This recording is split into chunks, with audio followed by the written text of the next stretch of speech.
Remember when we talked about a tree being the key, and we're looking at a couple of elms, and it's a great opportunity to really see the difference between one that probably could produce and one that probably will not produce.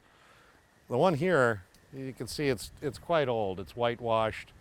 You can see that it's been dead for quite some period of time.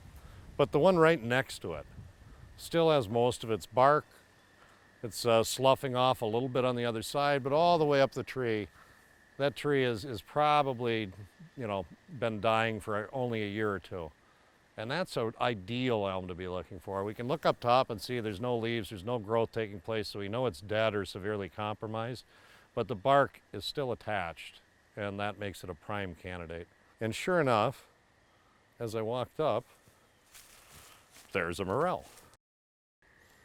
And you can definitely tell that it's dry, but a Morel rehydrates really well. And honestly, I think they taste just as good rehydrated as they do fresh. Some people might say a little more flavor is developed in the drying process. So we'll still pick that and we'll still enjoy it. So I know some people are going to look at this and they're going to say, my God, he's just yanking them from the ground. He's going to do all kinds of damage. And the reality is, this is just the fruit of the organism. It's not the organism. And just like picking an apple from an apple tree, it really does nothing to the organism whatsoever. So really, if you just stick with those three identifying characteristics, which are the cap, which is attached at the margin of the cap to the stem.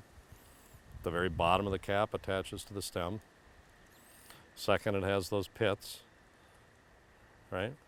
And the third is that it's completely hollow. If you have those three factors, well, then you'll know you scored a Morel.